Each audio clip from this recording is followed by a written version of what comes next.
Hello दोस्तों, स्वागत है आप सभी का हमारे इस यूट्यूब चैनल लेट्स स्टडी में। दोस्तों, आज हम लोग इस वीडियो में कक्षा 9 के हीरोन सूत्र के प्रश्नावली 12.1 के क्वेश्चन नंबर 1 को सॉल्व करेंगे। तो चलिए इस वीडियो को स्टार्ट करते हैं। तो सबसे पहला क्वेश्चन हम लोग देखते हैं आज कि क्या कर रहा है। सबसे पहले हम लोग क्वेश्चन को रीड करते हैं। तो पहला क्वेश्चन को बोल रहा है कि एक यातायात संकेत बोर्ड पर आगे स्कूल है लिखा है। मतलब कि एक यातायात बोर्ड है, जिसे आप लोग देख सकते हैं कि सड़क के बगल में एक यातायात बोर्ड लगा हुआ था, इसमें लिखा रहता है आगे स्कूल है। और यह भुजा ए वाला है, मतलब कि सारा भुजा दिया हुआ है ए है, सारे भुजाओं की लंबाई ये है। एक समबाहु त्रिभुज मतलब कि सारी भुजा इसका बराबर है। हीरोन का सूत्र प्रयोग करके इस बोर्ड का क्षेत्रफल ज्ञात कीजिए। यदि संकेत बोर्ड का परिमाप 180 सेंटीमीटर है, जिसका क्षेत्रफल ज्ञात कीजिए। तो सबसे पहले हम लोग इस त्रिभुज का क्षेत्रफल निकालते हैं। तो हम जानते हैं कि यह एक समबाहु त्रिभुज है, तो सारी भुजा बराबर होगी। तो हम लोग पहली भुजा दिया हुआ इसमें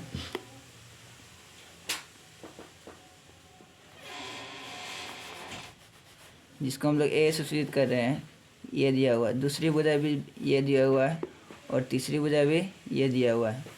तो हम लोग हीरोन सूत्र का प्रयोग करके इसको सॉल्व करते हैं।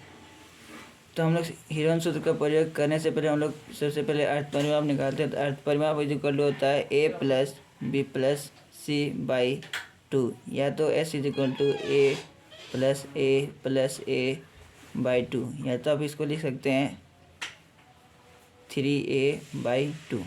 हम लोग इसका परिमाप निकालते, क्षेत्रफल निकालते हैं। तो हीरोन का सूत्र होता है त्रिभुज हीरोन का सूत्र से त्रिभुज का क्षेत्रफल √ s into s minus a into s minus b into s minus c। हम निकालते हैं। s का वैल्यू दे रखा है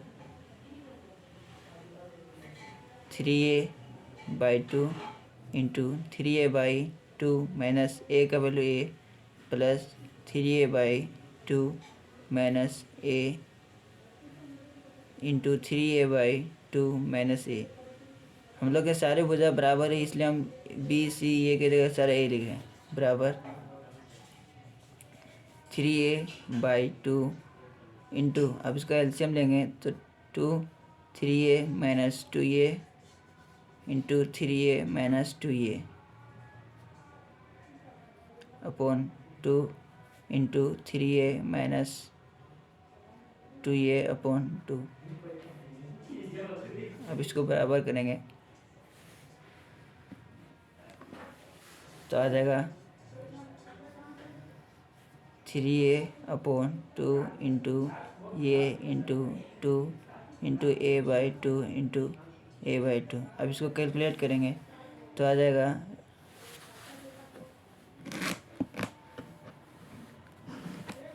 अब इसको कैलकुलेट करेंगे तो आ जाएगा √3/4 ये स्क्वायर। ये हमारा त्रिभुज का क्षेत्रफल हो गया। अब क्वेश्चन फिर को बोल रहा है कि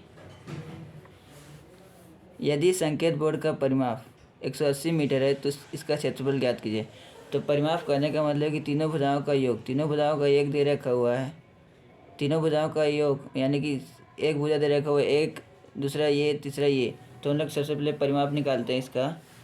तो त्रिभुज का परिमाप इक्वल टू होता है, अब त्रिभुज का परिमाप इक्वल टू होता है a प्लस बी प्लस सी। और हम लोग को त्रिभुज का परिमाप दे रखा है 180 सेंटीमीटर, या 180 equal to a plus b भुजा दे रखा हुआ ये, सी भुजा भी ये, या 3a इक्वल टू 180, या ये इक्वल टू 60 मीटर। यानी कि जो त्रिभुज की भुजा है वह इसका एक भुजा का माप 60 आ गया। अब हम लोग त्रिभुज का क्षेत्रफल निकालते हैं। तो त्रिभुज का क्षेत्रफल समबाहु त्रिभुज का क्षेत्रफल तो हम लोग निकाले थे कि संभव त्रिभुज का क्षेत्रफल होता है वह √3/4 ए स्क्वायर। तो हम लोग लिख लेते हैं √3/4 और ए स्क्वायर, यानी कि √3/4 इंटू ए का वैल्यू दे रखा है हमको। ए का वैल्यू निकाले हम लोग, ए का वैल्यू 60, तो ए का वैल्यू 60 रखते हैं, तो 60 इंटू 60। अब जो काटिएगा, अब इसका आंसर जाएगा √3 इंटू 900 रुपये 900, या तो फिर इसको लिख सकते हैं 900√3 सेंटीमीटर स्क्वायर। ये हमारा त्रिभुज का क्षेत्रफल आ गया। आई होप आप लोगों को ये वीडियो समझ में आया होगा, तो लाइक और सब्सक्राइब कर दीजिएगा। Thank you.